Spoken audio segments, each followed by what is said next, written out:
Hello everyone, कैसे हैं आप सभी लोग। आई होप सारे लोग बढ़िया और शानदार होंगे। और आपकी पढ़ाई है ना, मुझे उम्मीद है कि आपकी पढ़ाई बहुत शानदार चल रही होगी, क्योंकि ये टाइम बिल्कुल क्रिशियस टाइम है। आपको बहुत अच्छे से मेहनत करनी है, बहुत लगन से पढ़ना है। ठीक है बात। तो आज इस वीडियो के अंदर हम लोग बात करने वाले हैं 4 नंबर के क्वेश्चन के ऊपर। ठीक है, 4 नंबर के जो क्वेश्चन हैं, किस किस टाइप के क्वेश्चन रहेंगे एग्जाम में, है ना, उनके ऊपर हमने काफ़ी चर्चा कर ली। 4 वीडियोज़ अब तक मैं अपलोड कर चुका हूँ। आज की ये 5वीं वीडियो रहेगी और कल एक वीडियो के ऊपर हम बात करेंगे जिसमें हम 20 MCQs के ऊपर बात करने वाले हैं। उसके ऊपर फिर हम बात करेंगे अगली वाले सेशन में। उसके बाद जो 6-6 नंबर वाली सीरीज रहेंगी, यानी जो 6-6 नंबर वाले क्वेश्चन है वो किस तरीके के क्वेश्चन एग्जाम में आने की पॉसिबिलिटीज़ हैं, उनके ऊपर हम लोग चर्चा करने वाले हैं। ठीक है बात। इसकी जो PDF है आपको लगातार सेंड की जा रही है टेलीग्राम के चैनल पर, तो आप टेलीग्राम का चैनल ज्वाइन कर लें, है ना। अगर आप अभी तक आपने ज्वाइन नहीं किया है तो आप उसे ज्वाइन कर लें एक बारी। तो टेलीग्राम का लिंक अवेलेबल है चैनल के अबाउट वाले सेक्शन में, तो उससे आप जरूर से ज्वाइन कर लें। ठीक है बात। तो चलिए आज का सेशन स्टार्ट करते हैं।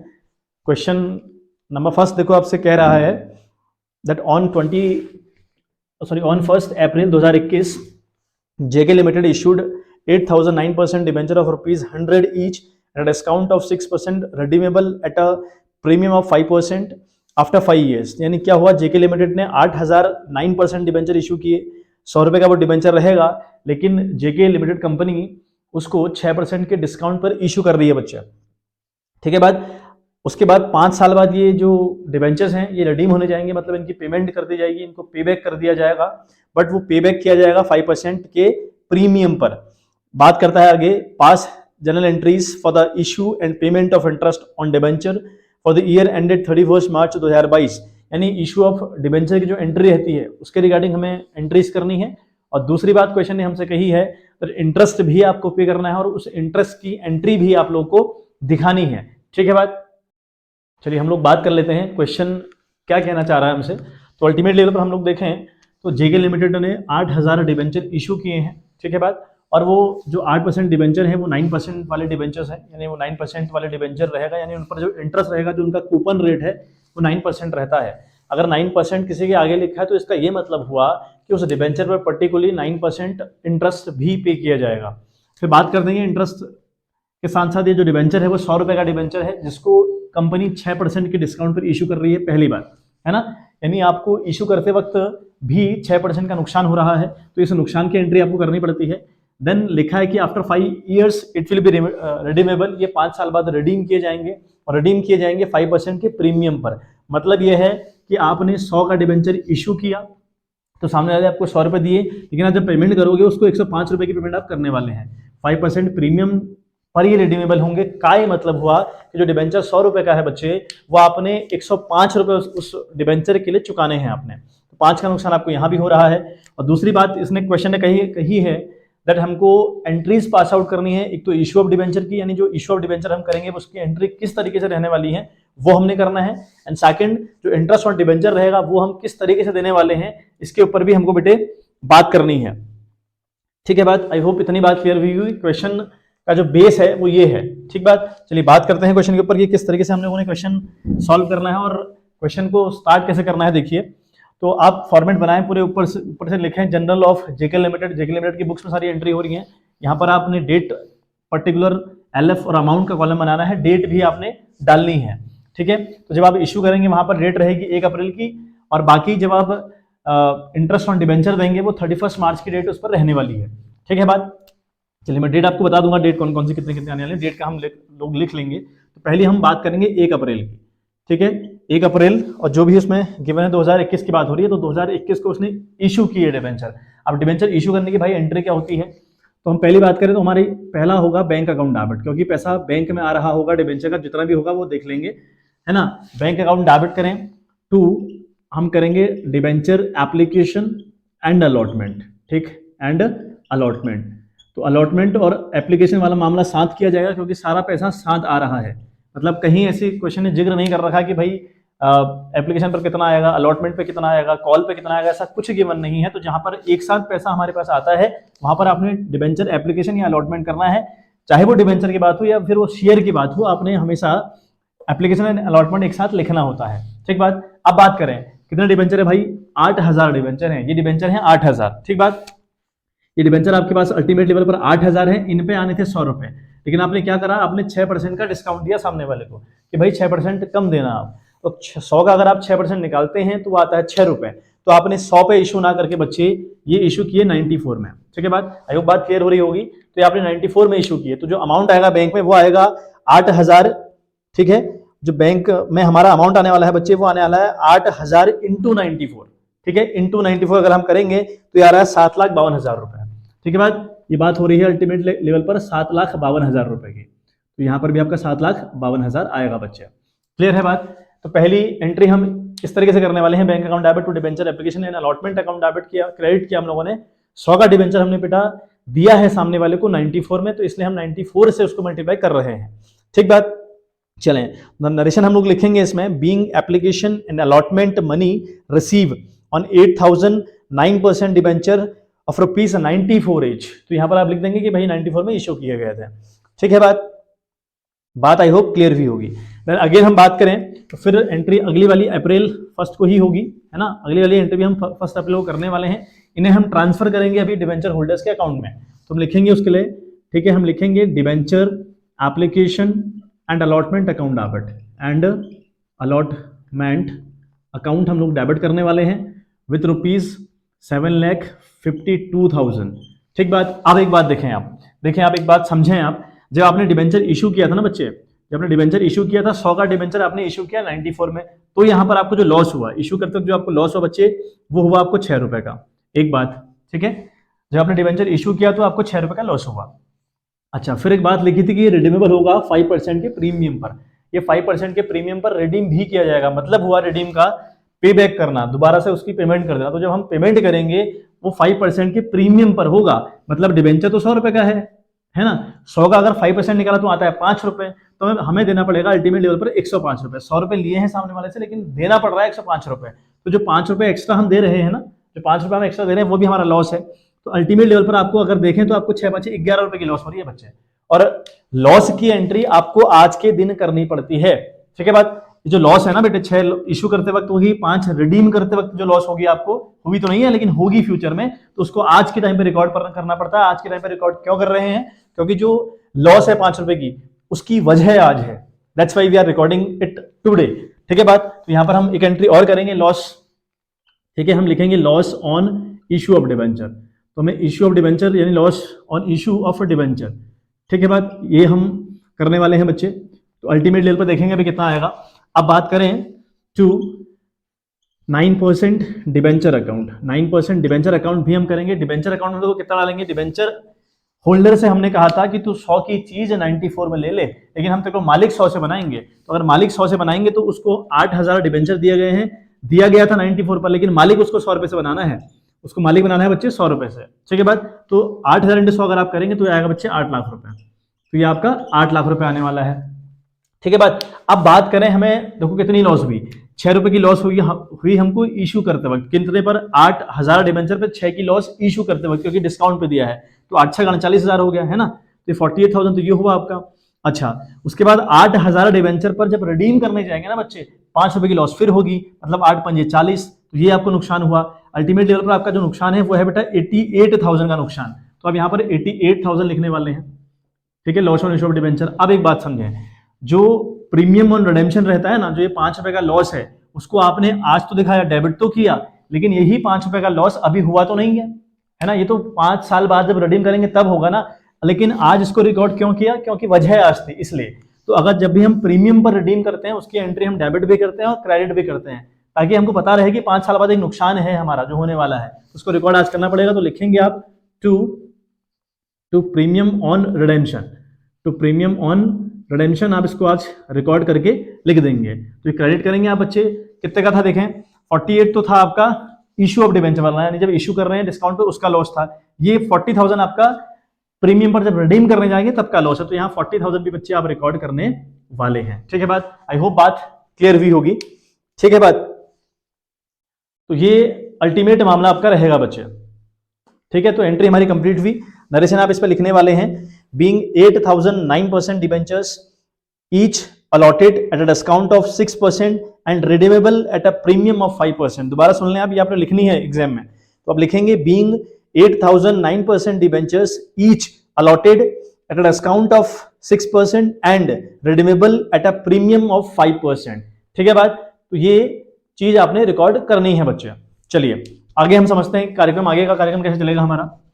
ठीक है, आगे हम लोग क्या करने वाले हैं, तो हमने इश्यू ऑफ डिबेंचर की तो बेटा एंट्री कर दी, इश्यू ऑफ डिबेंचर पर हमें डिस्काउंट पे लॉस हुआ वो हमने दिखा दिया, रिडीम करते वक्त लॉस होगा वो हमने दिखा दिया बच्चे। अब हमने क्या करना है बच्चे, ठीक है, अब हमने क्या करना है वो आप समझें। अब देखें, अब हमने 31 मार्च को इन डिबेंचर पर इंटरेस्ट पे करना है। 31 मार्च आएगा जैसे 2022 आ जाएगा। ठीक है, यहाँ पर मार्च और 2022 की बात हम लोग करने वाले हैं। अच्छा, इंटरेस्ट डिबेंचर पर इंटरेस्ट दे रहे हैं, डिबेंचर हैं कितने के भाई, आपके डिबेंचर हैं 8 लाख रुपए के, आपके जो डिबेंचर हैं वो 8 लाख रुपए के हैं, और उन डिबेंचर पर दिया था कि भाई वो डिबेंचर 9% वाले डिबेंचर हैं, यानी इन पर 9% का कूपन रेट भी अवेलेबल है।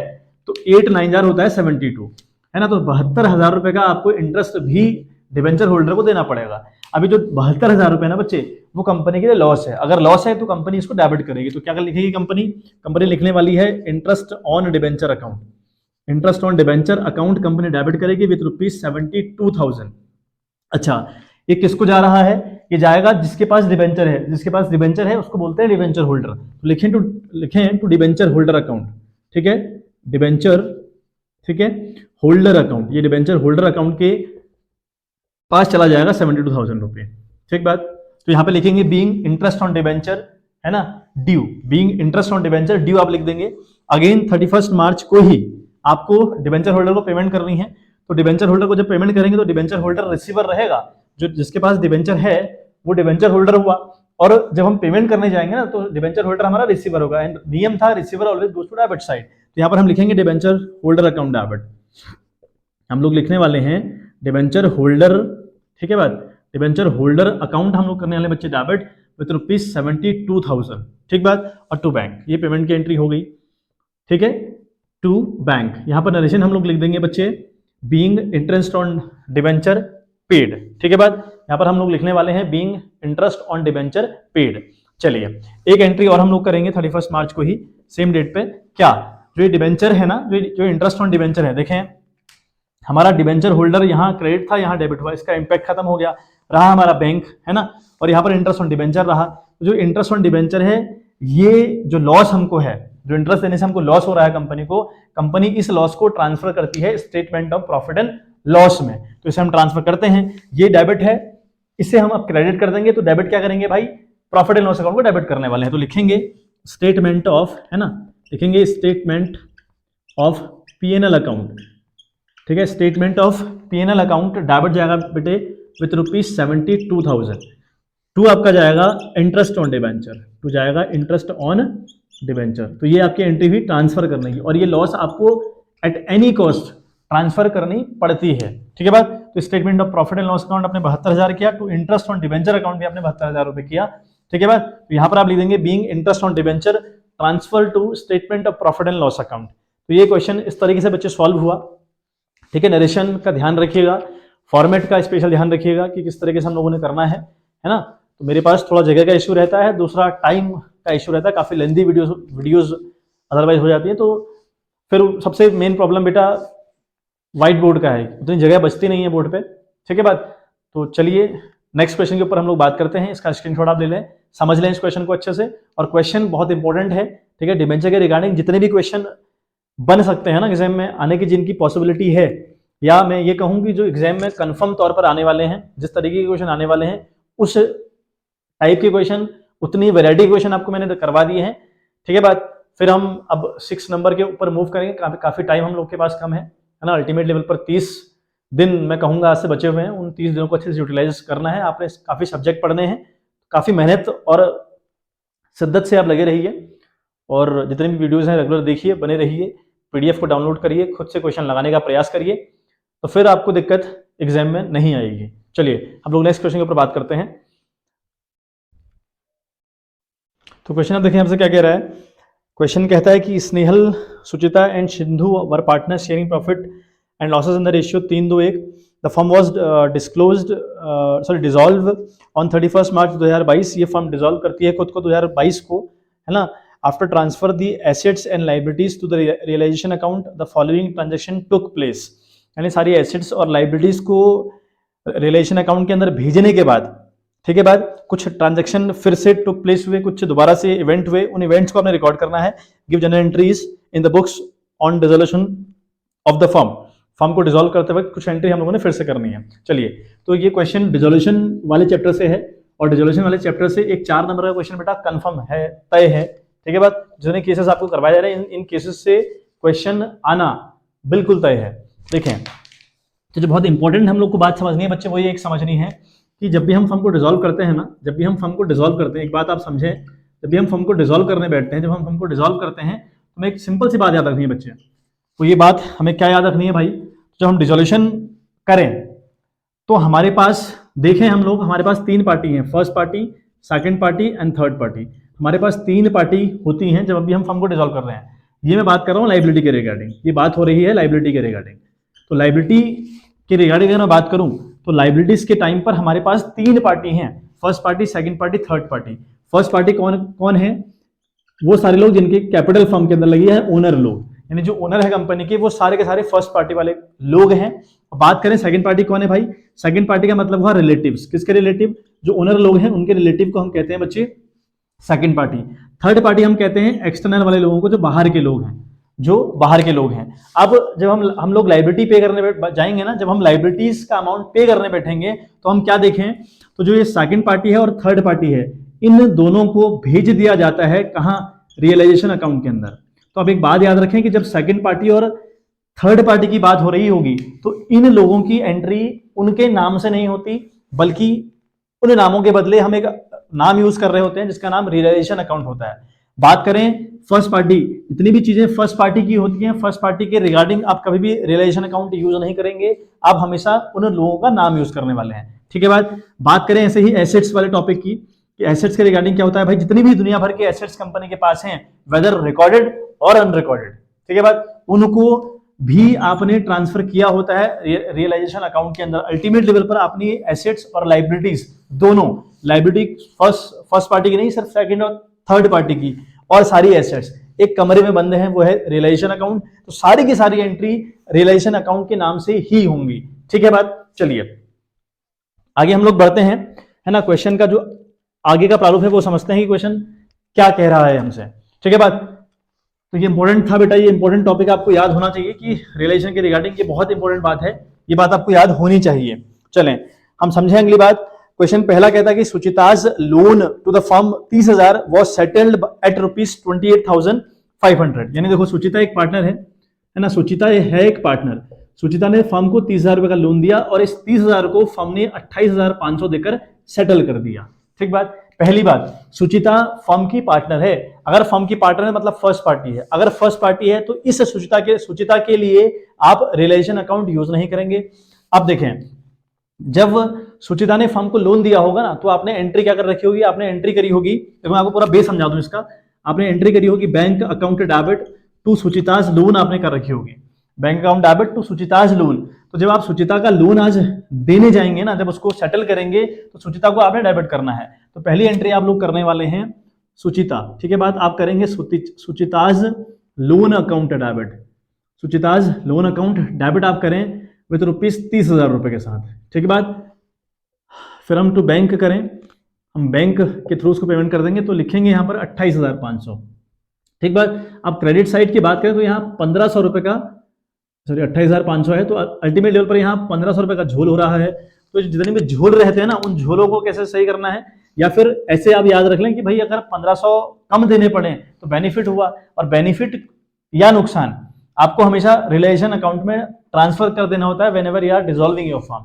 तो हम कल लिखेंगे यहाँ पे टू रियलाइजेशन अकाउंट। ठीक है बात, आई होप बात समझ आ रही होगी। टू रियलाइजेशन अकाउंट लिखेंगे बीइंग सुचिताज लोन सेटल्ड, हम लिखेंगे बीइंग सुचिताज लोन सेटल्ड, या लिख देंगे being partners loan settled, whatever जो भी आपको लिखना है वो लिख सकते हैं आप। चलें अगली बात हम लोग पढ़ते हैं, वर्कमैन कंपनसेशन रिजर्व 40,000 रुपए, liability equal to 60% of the reserve was settled. देखें WCR के रिगार्डिंग में आपको एक केस बता दूं, WCR मतलब वर्कमैन कंपनसेशन रिजर्व था आपके पास 60,000 रुपए। ठीक है बात, ये कंपनी इस रिजर्व को हमेशा अपनी बैलेंस शीट में लाइबिलिटी साइड शो करती है। ठीक है बात, तो इस WCR पर 40% का क्या हुआ, क्लेम हो गया, मतलब ये WCR हम करते क्यों हैं, क्यों रिजर्व कर रहे हैं? WCR एक ऐसा रिजर्व है जिसका नाम है वर्कमैन कंपनसेशन रिजर्व। क्यों कंपनी रिजर्व करती है? अगर उसके जो इंप्लॉइज हैं उन्हें काम करते करते एक्सीडेंटली कोई चोट आ गई, किसी का एक्सीडेंट हो गया, किसी की डेथ हो जाती है, तो फिर जो क्लेम उस सामने वाले को देना पड़ेगा, अपने वर्कर को देना पड़ेगा, उस क्लेम के भार से बचने के लिए कंपनी एक सेविंग कर रही है जिसका नाम WCR है बच्चे। तो WCR कंपनी अपनी लाइबिलिटी साइड शो करती है। अगर इस पर क्लेम नहीं हुआ, अगर WCR के रिगार्डिंग क्लेम नहीं आता, तो ये 60,000 रुपए बढ़ जाएगा अमंग द पार्टनर्स। एक बात, अगर क्लेम आया, अगर मान लिया जैसे इस क्वेश्चन में दिया है कि क्लेम आया हुआ है, यहाँ 40% का क्लेम है बच्चों, अगर 40% का क्लेम हुआ तो 6 चौको हुआ 24,000 रुपए, यानी इस कंपनी को 24,000 रुपए पे करना पड़ेगा WCR के रिगार्डिंग, मतलब WCC से कहते हैं, वर्कमैन कंपनसेशन क्लेम कहते हैं इसको। तो ये 24,000 रुपए के रिगार्डिंग यहाँ पर लाइबिलिटी उठ गई, तो इस लाइबिलिटी को कंपनी ट्रांसफर भी करेगी और इसकी पेमेंट भी करेगी, बाकी बचा हुआ पैसा कंपनी बांट देगी। सिंपल सा लॉजिक हुआ। मैं फिर बता रहा हूँ, WCR के रिगार्डिंग अगर कोई क्लेम नहीं आता तो WCR among the partners old ratio में बांट दिया जाता है, पहली बात। अगर क्लेम आया, मतलब जैसे इस क्वेश्चन में 40% का क्लेम आया हुआ है, तो ये 40% का आप क्लेम क्या करेंगे, 40% यानी 24,000 रुपए आप ट्रांसफर भी करेंगे कहां, रियलाइजेशन अकाउंट में, और 24,000 रुपए की पेमेंट भी कर देंगे थ्रू दी बैंक। ठीक बात। तो एंट्री देखो हम कैसे करने वाले हैं, एंट्री आप लोग समझे, हम करेंगे WCR अकाउंट डेबिट, मतलब वर्कमैन कंपनसेशन रिजर्व अकाउंट पूरा लिखा है एग्जाम में, अकाउंट डेबिट किया विद ₹40,000। ठीक है बात, ये हमने बात कर ली।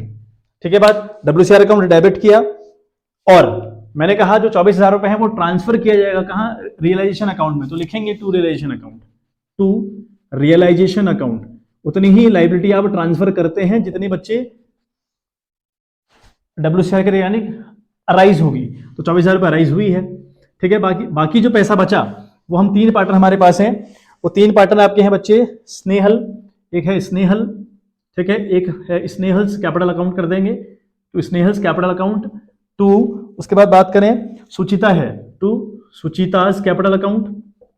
ठीक है, और आखिरी जो पार्टनर हमारा है बच्चे वो हमारा है टू सिंधुज कैपिटल अकाउंट। ठीक है बात, सिंधुज कैपिटल अकाउंट हम लोग कर देंगे। इनका जो रेशियो बच्चे वो रेशियो है आपका, वो रेशियो आपका 3-2-1 है, मतलब जो पैसा आपके पास आपके बचा ना, जो 40,000 रुपए आपके पास रिजर्व था, 24,000 रुपए की लाइबिलिटी अराइज हुई, तो अल्टीमेट लेवल पर आपके पास बचेगा बेटा 10 से 4 गया 6, यहाँ 3 से 2 गया तो 16,000 रुपए। ये 16,000 बढ़ जाएगा आपके रेशियो में, जो आपका रेशियो है 3-2-1 का रेशियो आपका है, तो 3-2-1 बटे 3-2-5-1 6। ठीक है, तो ये आपका बट जाएगा 16,000 3-2-1 के रेशियो में। ठीक है बात, तो इस तरीके से जो स्नेहल है, स्नेहल को मिल रहे हैं आपके, ठीक है, स्नेहल को मिल रहे हैं 8,000 रुपए, स्नेहल को मिल रहे हैं बच्चे 8,000 रुपए। ठीक है बात, कैलकुलेशन एक बार कर दे रहा हूँ। ठीक है, स्नेहल को मिल रहे हैं बच्चे 8,000 रुपए, तो स्नेहल को मिल रहे हैं 8,000 रुपए। बात करें अगर सुचिता की, तो उसको मिल रहे हैं 5,333 रुपए। ठीक है, उसके बाद इसको मिल रहे हैं 2,667 हम लोग कर देंगे, तो ये मामला अल्टीमेट लेवल पर हो रहा है। ठीक है, तो ये एंट्री WCR के रिगार्डिंग इस तरीके से करनी है, और जो पॉइंट मैंने आपको बताया वो पॉइंट आपने बच्चे बहुत अच्छे से ध्यान रखना है, क्योंकि वो पॉइंट बड़ा मजेदार और बड़े काम का पॉइंट है। ठीक है बात, चलिए अगली हम लोग बात कर लेते हैं, जो अगला क्वेश्चन हमसे कह रहा है उसके ऊपर हम बात कर लेते हैं। देखो, Sindhu was to receive 5% of the value of assets released as remuneration for completing the dissolution work and was to bear realisation expenses. Realization expenses were ₹5,500 that was paid by Sindhu. Assets we release 60,000 रुपए की। देखें क्या मतलब हुआ, हमारी जो asset है ना बच्चे, एसेट रिलीज का मतलब हुआ जितनी भी हमारी कंपनी के पास एसेट थी वो एसेट 60,000 में बेची गई। इन 60,000 का 5% सिंधु को मिलेगा, ऐसा क्वेश्चन कह रहा है, मैं नहीं कह रहा हूं। ठीक है, सिंधु को 5% मिलने वाला है इनका, क्यों, एज अ रेम्यूनरेशन। क्यों, क्योंकि उसने फर्म को डिसॉल्व करवाने में हेल्प करी, काम किया, सारा ताम झाम संभाला, तो दैट्स वाई जितने की भी एसेट्स आपकी बिकने वाली हैं उन एसेट्स का 5% उसको मिलने वाला है ऐसा रेम्यूनरेशन, और जो खर्चा रियलाइजेशन के रिगार्डिंग आएगा वो उसको झेलना है। ऐसा मान लो कि सिंधु ने फर्म को रिलीज करने का, फर्म को डिसॉल्व करने का ठेका लिया हुआ है, जितने की भी एसेट्स बिकेंगी उसका 5% भाई मैं रखूंगा, ऐसे ये ठेका है उसका, है ना। तो आप देखें 60 का 5% हुआ बच्चे 3,000 रुपए, तो उसको तो 3,000 रुपए मिलेंगे, उसको मिलेंगे 3,000 रुपए। लेकिन देखें आगे क्वेश्चन ने बात करी है कि भैया जो रियलाइजेशन का खर्चा आया ना बच्चे, वो कितना हमारा आया है, वो एक खतरनाक मुद्दा है, वो आया है आपका 5,000 रुपए।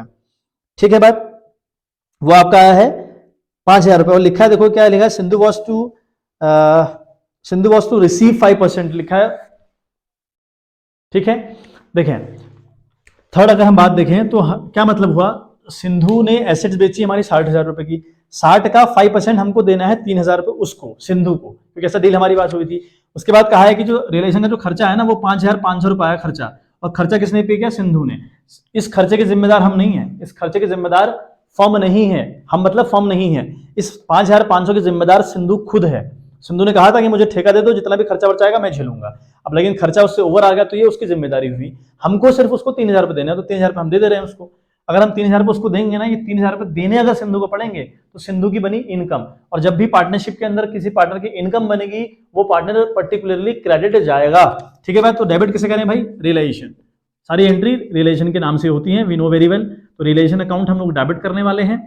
ठीक है बात, कितने से भाई, 3,000 रुपए से, और 2 हम करेंगे सिंधुज कैपिटल अकाउंट, है ना बात, हम करेंगे सिंधुज कैपिटल अकाउंट, ये उसके कैपिटल में ट्रांसफर कर दिए जाएंगे। ठीक है बात, क्रेडिट किया 3,000 रुपए से, जो 5,500 है उससे हमारा कोई लेना देना नहीं हुआ, हमारा मतलब फर्म का। ठीक बात। अच्छा, चौथी एंट्री भाई जो एसेट्स बेची हैं 60,000 रुपए की, इसकी भी एंट्री होगी। एसेट जब बेची होंगी तो 60,000 रुपए फर्म के पास आए होंगे, आने का मतलब बैंक ने रिसीव किया, जब भी बैंक रिसीव करेगा वो आपका क्या है बच्चे, डेबिट करेगा खुद को, तो bank account debit for with rupees 60,000। और यहाँ पर हम लिखेंगे टू एसेट्स का नाम नहीं आता पर्टिकुलरली, मैंने बता दिया क्यों, क्योंकि सारे एक कमरे में बंद है, उसका नाम है रियलाइजेशन। तो बैंक अकाउंट डेबिट किया, टू रियलाइजेशन हमने किया, टू रियलाइजेशन अकाउंट हम लोगों ने बच्चे क्रेडिट करना है विथ रुपीज 60,000 रुपए। ठीक है बात, तो यहाँ पे लिख देंगे बीइंग एसेट्स रिलीज, और यहाँ पे लिख देंगे बीइंग, है ना, being remuneration paid to Sindhu, और यहाँ पर हम लोग लिख देंगे being liability regarding to WCC transfer to relation account and the remaining amount was transferred to partners capital account। यहाँ पर हम देखें लिख देंगे being सुचिताज लोन सेटल्ड। ठीक है बात, तो नरेशन का आप ध्यान रखें स्पेशली। तो चलो अगली बात हम लोग करते हैं, मजेदार पॉइंट है चौथा वाला भी। ठीक है बात, जो हमारी अगली बात होने वाली बेटे वो मजेदार पॉइंट है काफी, जो डी वाला पॉइंट है हमारा। ठीक है, उसके ऊपर बात कर लें। आखिरी पॉइंट है, the balance sheet disclose a footnote contingent liability of rupees 5,000 रुपए in respect of bill discounted. The bill was received from Megha on the date of dissolution. Megha was declared insolvent and was not able to pay the amount due. The bill had to be met by the firm। देखें क्या मतलब हुआ, एक footnote company ने लिखा है कंटीजेंस liability के तौर पर। कंटीजेंस लाइबिलिटी वो लाइबिलिटी है जिन लाइबिलिटी को पेमेंट करने के लिए हम बिल्कुल कंफर्म है कि इस तारीख को हमें पेमेंट कर देंगे, पूरा इंतजाम हमने किया हुआ है, तो ऐसे लाइबिलिटी कंटीजेंस लाइबिलिटी कहलाती हैं। तो इनको हम फुटनोट के तौर पर बैलेंस शीट के बाहर दिखा दिया करते हैं, उसको फुटनोट कहते हैं। ठीक है बात। अच्छा, एक टर्म आई 5,000 रुपए की डिस्काउंटेड विद बैंक का क्या मतलब हुआ, मैंने मेघा को कोई सामान बेचा, मेघा ने मुझे 5,000 रुपए देने थे, मेघा ने कंफर्म गारंटी दी कि मैं 5,000 रुपए अगले महीने की 10 तारीख को दे दूंगा। तो मैंने कहा ठीक है, मैं मेघा का बिल लेकर बैंक गया और बैंक से कहा यार बैंक ये मेघा से मुझे 5,000 रुपए आने हैं, मुझे 5,000 की जरूरत आज है, तुम इस बिल को रख लो, 10 तारीख को ये पेमेंट आ जाएगी, आप मेघा से ले लेना, मुझे फिलहाल 5,000 रुपए दे दो। तो मैंने 5,000 रुपए बैंक से लिए और उसके बदले मेघा का बिल वहां बैंक में जमा कर दिया, उसको उस बात को कहते हैं डिस्काउंटेड विद बैंक।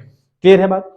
चलिए, अच्छा यहाँ पर क्या कहा है कि भाई एक बिल था which is discounted with the bank और 5,000 रुपए का आना था वो बिल मेघा से, लेकिन अचानक जिस दिन हमने फर्म डिसॉल्व करी मेघा इंसॉल्वेंट हो गई, उसका दिवाला निकल गया, मेघा ने वो पेमेंट नहीं करी, नहीं करने के बाद वो पेमेंट फर्म को करनी पड़ेगी। फर्म को अगर पेमेंट करनी पड़ेगी तो फर्म उसकी एंट्री किस तरीके से करने वाली वो आप देखें। तो फर्म करेगी realisation account debit to bank account, realisation account debit with rupees 5,000 to bank account. क्यों? क्योंकि बैंक को पेमेंट करनी पड़ी और खर्चा बिकॉज ऑफ रियलाइजेशन आया। जब भी कोई टर्म यूज करेंगे आप, जहां भी डेबिट क्रेडिट में कमी पड़ेगी, कुछ करना पड़ेगा, आपने हमेशा एक नाम याद रखना है, वो है रियलाइजेशन। तो उससे आपने डेबिट किया टू बैंक किया। ठीक है बात, आई होप बात क्लियर भी होगी, क्वेश्चन अच्छे से समझ में आया होगा, क्वेश्चन काफी मजेदार क्वेश्चन था। ठीक है बात, तो उसका स्क्रीनशॉट वगैरह आप ले लें एक बारी, तो फिर हम नेक्स्ट क्वेश्चन के ऊपर मूव करते हैं। ठीक है बात, चलिए ठीक है बच्चे, नेक्स्ट क्वेश्चन आप लोग देखें। तो क्वेश्चन आपसे कहता है कि ठीक है बात, what is meant by financial statement analysis, यानी फाइनेंशियल स्टेटमेंट एनालिसिस का क्या मतलब हुआ या इसको हम क्या कहते हैं। देखिए आंसर आपको फ्लैश हो गया है, इसका आंसर गोल्डन आंसर है, आप इसी को लिखिएगा एग्जाम में।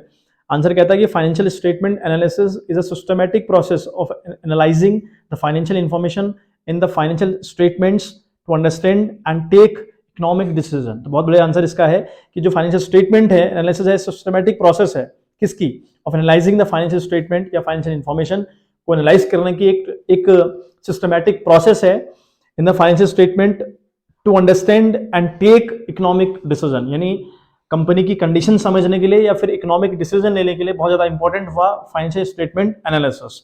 ठीक है बात। क्वेश्चन अगला हम करते हैं जिसके ऊपर बात, बहुत इंपॉर्टेंट क्वेश्चन है। क्वेश्चन कहता है कि the quick ratio of a company is 2:1। जो कंपनी है उसका जो क्विक रेशियो है वो 2:1 है। State with reason whether the following transaction will decrease, increase और not change in the quick ratio, यानी कोई चेंज आएगा या नहीं आएगा, या फिर वो डिक्रीज होगा या इंक्रीज होगा। ठीक है, ये 2 नंबर का क्वेश्चन आपका फाइनेंशियल स्टेटमेंट एनालिसिस वाला क्वेश्चन अगर आता है एग्जाम में तो 2 नंबर का ही आएगा, और 2 नंबर के क्वेश्चन की पॉसिबिलिटी इस वाले क्वेश्चन की बनती है जिसे हमने करना है बच्चे। चलिए बात कर लेते हैं, डिस्कस कर लेते हैं इस क्वेश्चन के ऊपर।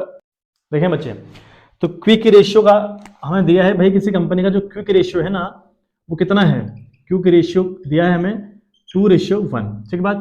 अच्छा, क्विक रेशियो होता क्या है भाई, क्विक रेशियो का एक और नाम है लिक्विड रेशियो, एक और नाम है एसिड टेस्ट रेशियो। तो इसके 3 नाम होते हैं, quick ratio, acid test ratio and liquid ratio. अच्छा, ये निकलता कैसे है, अगर बात करें क्विक रेशियो, क्विक एसिड्स या फिर क्विक एसिड बोल लो, लिक्विड एसिड बोल लो, ये निकलती कैसे हैं। ठीक है, तो क्विक एसिड्स जो होती हैं वो करंट एसिड्स में से आप माइनस करोगे इन्वेंट्री को, आप माइनस करोगे बच्चे इन्वेंट्री को, प्लस आप माइनस करोगे आप एक इन्वेंट्री आपने माइनस करनी होती है, एक प्रीपेड एक्सपेंसेस आपने माइनस करनी होती है। प्रीपेड जो भी एक्सपेंसेस रहते हैं उन्हें आपने माइनस करना होता है करंट एसेट्स से। तो आपकी क्विक एसेट्स कह लो, लिक्विड एसेट्स कह लो, या फिर एसिड टेस्ट एसेट कह लो, वो आपकी निकल जाती हैं। ठीक है बात। अच्छा, तो क्विक रेशियो किसी कंपनी का 2:1 है। पहला पॉइंट कहा कि इंश्योरेंस प्रीमियम पेड, कंपनी ने इंश्योरेंस प्रीमियम पे किया है ना, कंपनी ने पे किया इंश्योरेंस प्रीमियम, इंश्योरेंस ठीक है प्रीमियम पेड किया कंपनी ने, प्रीमियम पेड इन एडवांस लिखा है। ठीक है बात, इन एडवांस कंपनी ने इंश्योरेंस प्रीमियम पेड किया एडवांस में, कितने भाई, वो आपका था 2000 रुपए का, वो आपका था बेटा 2000 रुपए का। देखें आप फॉर्मूला हमारे पास क्विक रेशियो का, पहले फॉर्मूला देखें आप, क्विक रेशियो का फॉर्मूला हमारे बच्चा हुआ करंट लिक्विड एसेट्स है ना upon current liability, liquid assets upon current liabilities का फॉर्मूला होता है।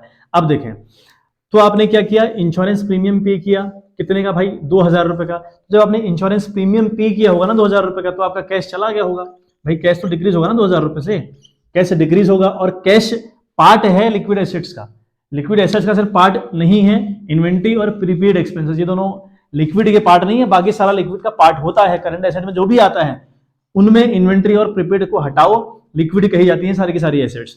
तो कैश गया 2000 रुपए, लेकिन क्या आपकी करंट लायबिलिटी पे कोई फर्क पड़ा, नहीं, कोई फर्क नहीं पड़ा, एसेट्स घट गई और इस पर कोई फर्क नहीं पड़ा। तो नीचे जो ऊपर वाला है वो तो कम रहा, वो कम हो गया, लेकिन नीचे वाला सेम है, मतलब जो पहले मान लिया 4 था अभी 3 हो गया है ना, और नीचे वाला पहले से ही 6 है मान लिया आपने, है ना। तो भाई ये तो बढ़ गया, तो अगर ऊपर वाला घटेगा नीचे वाला सेम रहेगा, तो ऊपर वाले को अगर डिवाइड करेंगे तो आंसर कम आने वाला है, और कम आने वाला है तो इन दिस सिचुएशन आप क्या लिखेंगे, this will decrease the ratio, ये इवेंट रेशियो को डिक्रीज कर देगा।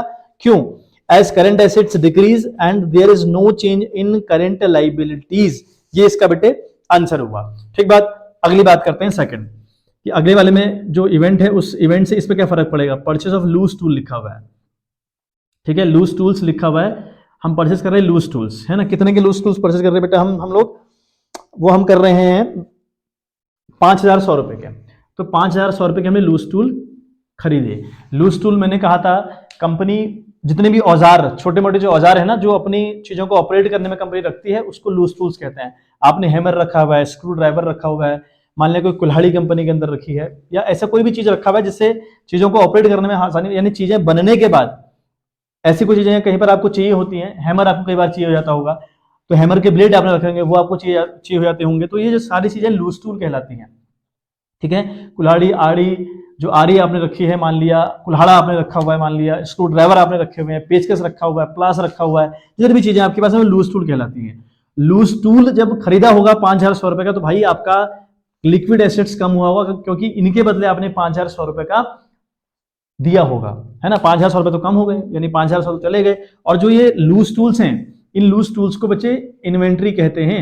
इन लूज टूल्स को इन्वेंट्री के अंदर डाला जाता है। मैंने एक वीडियो में आपको पढ़ाया भी है कि जो लूज टूल्स हैं उनको हम इन्वेंट्री के अंदर डाला करते हैं, इनको इन्वेंट्री कहा करते हैं।